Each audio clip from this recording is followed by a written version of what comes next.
Hello and welcome to a day in the life of a working stay-at-home mom. I wanted to show you guys I am here filming, and I was supposed to film on the day that my husband had off, but some unexpected things happened, so I needed to film 2 of these videos today. And during this time, the videos weren't very long. During this time, let me show you what happened and why I can't film videos when there's not somebody watching my kids 24/7, because even if they have a tablet, they have activities, they have a show on, this happens.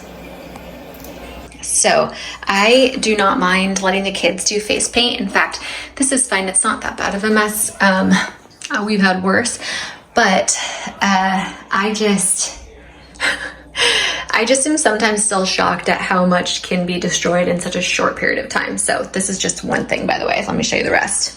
And they got into the cookies, as you can see, and a little mess here to clean up. So I was gonna time lapse me cleaning this mess, but I kind of wanted to chat with you guys and just ask, because over on Patreon, I was surprised to see how many parents were on there that also are dealing with the same thing with their kids. Like, they're on the spectrum and they have a lot of these same like meltdowns, and you know, a lot of this stuff is like newer, and so a lot of people don't know about PDA because it's not in the DSM-5 yet. There's a lot of research being done about it, and thank God, but I think a lot of us and our kids have been struggling with things that until now they didn't really have a lot of information about, and are now finding out that it's like a nervous system disorder, and that like brain scans and all this like new technology that we have is like, hey, what are you doing? I'm back, sorry. So this is kind of how my whole day goes. I know it's probably hard to watch, but it's just the reality of having to care for kids that need you a lot. So, and you might think like, he's 3, of course he's gonna need you a lot. Like, yeah, but a lot of kids, even at his age, should be able to play independently for a certain period of time, or play with his sister, or, you know, I have a lot of things out there for him to do, and he just refuses to do it unless I'm like right there with him. And then if I'm not, he just like gets into a lot of stuff. But there's nothing out that he can like hurt himself with, so, and I can see him, our house is small. Anyway, so I'm curious if any of you guys have kids that are on the spectrum, or, you know, special needs in some way. I know that, like I said, over on Patreon, it was really cool because we were able to like relate on like so many different levels, and we were able to help each other, and like it was just really neat to be able to have like community and to be able to talk.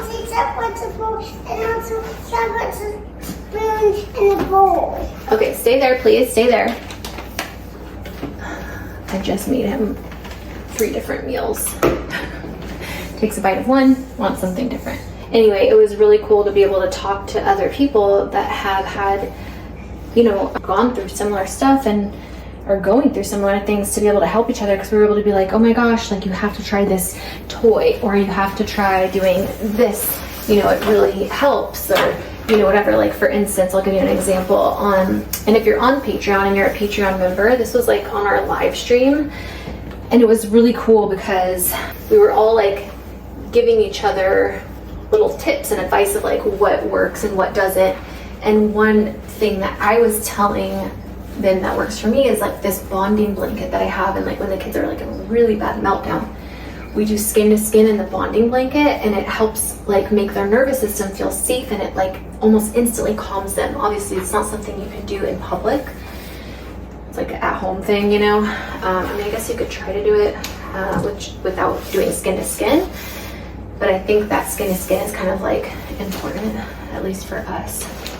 But you know, you do what you can where you're at with what resources you have. But, and then someone else was like, oh, there's this like membership box. I was telling you, if you're on Patreon, you can watch that Zoom call. There's a replay of all of our Zooms, and hear all like the really good advice that people, like, we were all giving each other. There was like a subscription box that one mom mentioned, which was like a game changer for her and her kid. And then another mom was telling us that like holding them really tightly. So there's so many like different things that you can do and try, and I think it'd be really cool if people are open or comfortable talking about if they're going through something similar, that like in the comments we can like comment what has helped you, and you know, as a community we can kind of try to like all be there for each other and support each other, because this is freaking hard. Like I'm not gonna lie, it's extremely stressful, and I already have like really bad anxiety, and I'm sure I probably have a lot of the same issues my kids have. Like clearly they got it from us. But like, so yeah, it can just be a lot, and it's really important, I feel like, to have support and stuff like that. So anyway, I need another paper towel because I just noticed it's all over the paint on the walls. Thankfully this bathroom is getting renovated, but I definitely need to clean that, so be right back. Okay, now we are making the third meal for the day, and I'm in between editing a Patreon video that's going up on the 1st, so tomorrow. It needs to get up tomorrow, and then I also have a sponsored post I need to film today, so I'm trying to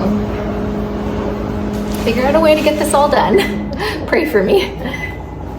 Arm doesn't like his food too hot, and he doesn't like it too cold, so I have to be, he's like very particular about how the food is, and even though he eats a ton of food, he is picky about how the food like temperature is. And if it gets on him, he can't have a dirty spoon. So like if the spoon gets dirty, we have to change it out to a clean one. So, and he is hungry all the time. So I can feed him a meal, like a full meal, and it would be like as much as I eat. And then he's still hungry and wants something else. So it's just like a kind of like a constant thing. Here you go, bud. Let me know if that's okay. Too cold. Too cold? Yeah. You want it hotter? Hotter, yeah. Okay. Here, give it to me and I'll make it a little bit hotter, okay? Back to the mic. Okay, I'll leave it on then. I didn't know you were watching it. All right, tell me if this temperature is okay. Moment of truth. Is that good? Yeah. Yay! Awesome. All right, bud. All right, let's see. Am I going to be able to shut the door for 2 minutes? Probably not, but I need to check my editing. So I usually have an editor help me with my videos, because there's no way in the world I would be able to edit all of my videos that I put out between Patreon and YouTube, because there's just so many and I barely have time to film them, let alone edit them. But this I filmed really last minute, and so my editor, by the time I send all the footage to my editor, it's an hour-long video, literally 50 minutes long. Actually, it was longer than that because I edited it down. So by the time I got her all that footage, it would have just taken forever, and then she still has to like download all of that, and then edit all of it, and then export, and then upload. It's a very long process. I don't think people realize, especially for long videos. So I was like, I'm just gonna do it myself because it needs to get up tomorrow for Patreon, and I cannot not have a video up on Patreon because they're paying $10 a month to have 2 extra videos a week. So they get all the YouTube videos, right? Like here, you get free videos. And then for Patreon members, in case no one knows, I mention that a lot. In case no one knows, I'll let you guys know really quickly. Patreon's basically a place where you can sign up for the month. It's $10 and you get access to hundreds. There's like over 800 exclusive videos that have never been seen before anywhere else. They're only available if you sign up on Patreon as a member. It's like a perk. And you get access to all those videos, so you can binge watch all of the past videos. And then you also get 2 new videos every week, Mondays and Fridays. We also do like epic giveaways. So the giveaway winner for this month is getting a handmade puff quilt. So if you've seen me talk about it on Instagram, she won that. So I've been sewing that for her. And we do a live monthly Zoom call that's like 40 minutes to an hour long with all the members. We all get to hang out live and talk to each other. It's like friends hanging out. It's really fun, actually. Sometimes we'll have surprise guests on. We did like tarot reading last time. We play a game at every Zoom call, and then whoever wins that game is the giveaway winner for the month. So it was just really fun. We did like trivia, like who knew the most about me. And so we asked questions about me, and whoever answered the question right, like got a point, and then whoever had the most points at the end of the game won the quilt. So that was last month. And then this month we're doing another, we do them every month, where we do these live Zoom calls. We do Q&As, so you guys can ask me whatever you want. And yeah, it's just like story times, DIYs, recipes, long and edited like vlogs. If there's anything like controversial or things that are like too personal, we put it all on Patreon. So it's really like a cool place. Like if you are into that and you want like those extra perks and videos, then Patreon is for you. You don't have to be there every single month. You can just do 1 month. You can do every month, you know, it's up to you. So anyway, that's Patreon. And as I was talking about this, I'll put some videos, or right now I'll put some videos and thumbnails of like past videos so you get an idea of like what type of videos to expect there. But you guys can also request videos if you're a Patreon member. So it's cool. It's just a place so we can like talk more and hang out and everything else. So, but I'm not going anywhere. I will still be here on YouTube and doing all of these videos. And yeah, so anyway, yeah, this is an hour-long vlog. It's a get ready with me.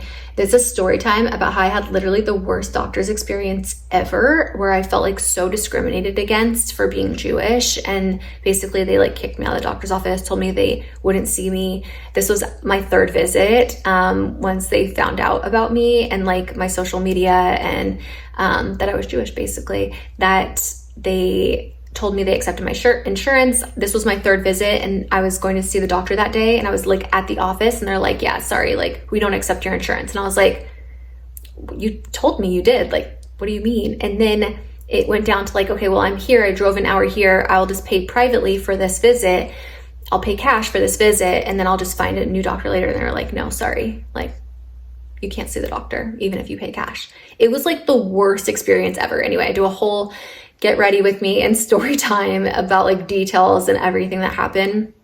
And that's the video that's like an hour long that I'm exporting right now to go up for tomorrow for Patreon. So anyway, this is just my day in the life, basically, of a stay-at-home working mom that's also homeschooling 2 kids that are neurodivergent, with a neurodivergent mom. If you guys have questions, feel free to leave them in the comments. But right now I'm gonna go check on them because it's quiet and it's been like a couple minutes. So I'm like, what's going on out there? And then I will check in with you guys in a little bit.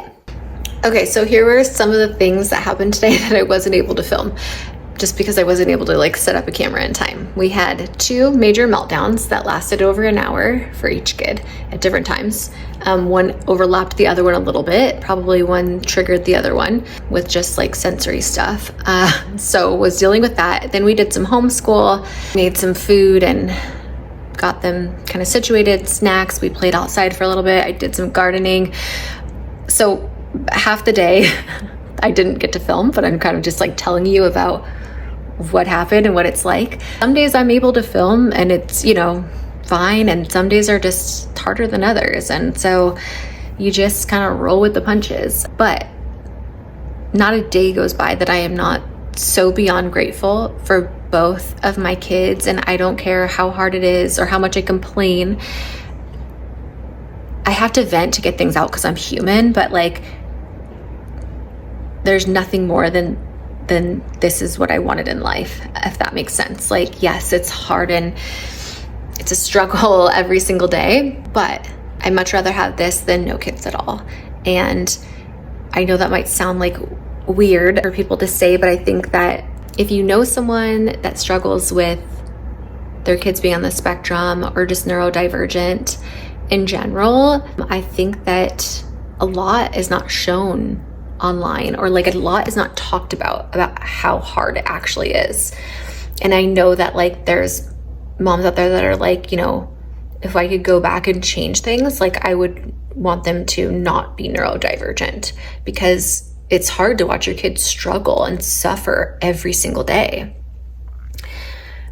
And I get it because I feel like I grew up that way. I was in special ed classes, and if you look at me and you talk to me, you think that there's nothing wrong with me because I internalize a lot of it. But I am still suffering and feeling things on the inside. You just might not see it on the outside as much. So I think, like, you know, I get it. Like, I just understand a lot of what they're going through. Some of it I don't. And I think it's more like from Travis's side.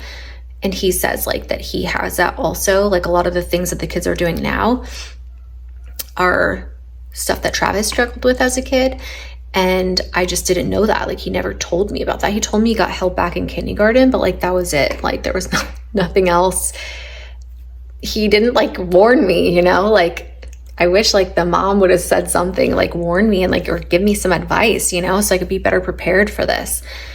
But we're just doing the best we can, rolling with the punches. I love my babies more than anything in the whole world, and I am so grateful for them, and I'm going to do everything in my power as their mom to advocate for them, to educate people about them.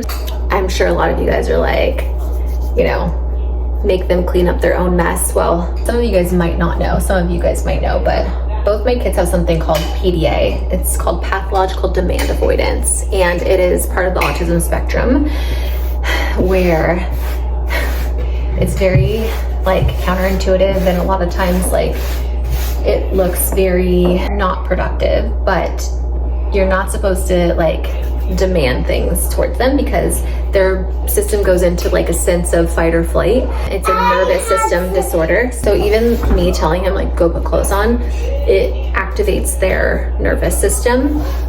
So you're supposed to lower demands in your household, right? Storm is better right now than Snow is, but if I asked Snow to clean something, she would immediately go into a meltdown, like a really bad one. And so I've just learned as a parent to, right now, we make decisions. So that's like kind of what we're doing, is like we're in therapy and we figure out what we want to discipline, what we don't. Like, we choose our battles basically. So we're in this whole program because people are like, well, like, how are they going to live in the real world? All these different things. And, you know, we make accommodations for them so that they're not in a state of burnout constantly, where like every little thing makes them feel like they're going to die. It's very hard to explain. If anybody wants more details or is more curious about it, I'm happy to make more videos in depth on what it is, like how to tell if your kids have it or not, because like a lot of people don't even know that their kids have it, and their kids are really suffering, and it just looks like defiance or opposition. And you know, she was diagnosed with oppositional defiant disorder by a state doctor, and so we just like, you know, thought that's what it was. We need to do ABA therapy, and then that like made things even worse.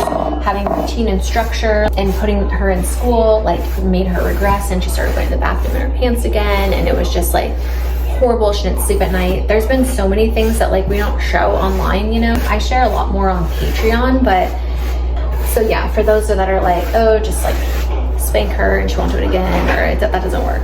Not with these kids. Their brains are just wired differently. They were born with differently wired brains than most, and it's hard to understand. Even for me, it's still very difficult, and it's a lot to try to like unlearn everything you've learned in your life on how to like raise kids and discipline them. So all these messes I will be cleaning. Also, they usually need undivided attention, so you're not able to like have a conversation with my husband or work or do any of these things. Snow is on medication, and so she's doing a lot better now with a lot of things. She's able to independently play. She doesn't need me 24/7, but right now Storm is not on medication and is very similar with Snow in a lot of ways. And so right now he needs undivided attention, and if he doesn't get it, it's just shenanigans, and it could be a really hard week for us. It's not something that just lasts like 30 minutes or an hour. It lasts all day. It lasts days, weeks. So we try to do everything in our power to prevent that from happening and keep their nervous system kind of as level as possible. So that's currently what we're doing, and it's a lot of work. So still trying to get work done while caring for 2 of them and homeschooling and all the things. So that's kind of what today is, and I'm just kind of giving you guys a glimpse into what one of those days looks like. I have to film today, like I have contracts in place, I can't keep moving it. I've already talked to them and they've given me an extension, but like again, it's a contract. I have to get these videos done and sent over. So that's what I'm doing now. I'm gonna quickly clean these messes up, and then I'm going to try to get them to do something that will keep them busy long enough for me to film a video. So that's what we're gonna do now. Little one is doing her piano lessons. So the community dogs just showed up. Here's Sassy, and this is a new one. I think they're both from the same house because they have matching collars, but a lot of you guys had asked like, oh, what happened to those dogs that you found, the dog you found? That's Sassy. So she comes and visits us all the time. We give her water and treats, and then they end up going back home after the kids play with them for a little bit, but she brought a friend today. The people from that house have like, I think 7 dogs. So I don't know if I told you guys the story or if I told it on a Zoom call when I was doing a live Zoom call with my Patreon members. I can't remember, so I'll just tell you really quick here. So a while ago, I had posted on Instagram that this like dog showed up at our house, and I couldn't get a hold of the owners. Well, eventually the owners, after a couple days, like got back to us and were like, oh yeah, that's Sassy. She's the neighborhood dog, and you know, she's an escape artist. She was really sweet, the owner, but and I had messaged some of our neighbors, like, do you know whose dog this is? And they were like, oh yeah, that's so-and-so's dog. You know, she visits all of us. And so I guess the dog, like, they call it the community dog Sassy because she goes to like everyone's house and visits with them. And she's like half coyote and half, I can't remember the breed. Oh, here she is. Let me show you. Hi, Sassy. There she is. She's half coyote, half, I can't remember what the other one is. That other one looks like a Great Dane maybe. It's kind of perfect though, because you can like have the kids play with the dog and, you know, see the dog all the time, but not have the responsibilities of like taking care of them when you're, you know, going on vacation or, you know, having to feed them and all of that. So it's kind of like the perfect situation for us. Anyway, Travis is home and the kids are out playing with the dogs now. And then she'll just go back home. So we didn't end up adopting the dog. She has owners and just goes and says hi to everybody. So they call her the neighborhood dog. And I think in the country, like I'm from LA. So like in LA, if a dog came up, like you would, you know, if there was a tag, you'd call the owner and they'd be like, oh my gosh, thank you so much. Like, you know, out in the country, dogs roam free. This is like their land. And so it's very different out in the country. And I've noticed that since I've moved here, like there's just dogs like very all over, not like in gates or anything like that. So different culture out here on the East Coast. But yeah, I wanted to share that little tidbit with you because she came to visit just now and I was like, oh my gosh, I don't know if I told them about Sassy, the neighborhood dog. Hey guys, so I just finished filming a video for Patreon. I just have not been able to film anymore. Unfortunately, Travis is now home and I am just exhausted. Like I literally just don't have it in me anymore to film. Like I'm just so done. So that's that. And I'm just going to have to film more videos another day, but I did get my sponsored video done, so I'm happy about that. Anyway, the kids are now having spaghetti. I heated that up for them. It's leftovers. Then I'm going to brush their teeth, read them a book, and try to get them in bed. Now, this is something about my day in the life every night that my kids don't go to sleep. We would put them to bed at like 7:30 and like lay with them, and they would literally just stay awake for hours and hours, like while we kept trying to get them to sleep and lay in bed with them, turn the lights off, like wind them down, do the whole routine. We did it for like a long time. It just didn't work. So we're like, okay, we'll just, maybe they need to stay up a little bit later. So we would let them stay up to like 8 or 9. And now that's when they go to bed. They just go to bed late. And so usually I'm going to sleep with them and I'm waking up with them. I don't really have like me time really, you know, so it's hard to do things, but I love them and I'm okay with it. And you know, it is what it is, and it's just a season of my life right now, and I know when they get older things will change and I'll miss it. So that is my day in the life today. I hope that you guys enjoyed this video. Let me know down below if you guys have any video requests. Thanks for being here. I'm sending you all my love and all my positive energy, and I hope to see you in my next video. Mwah.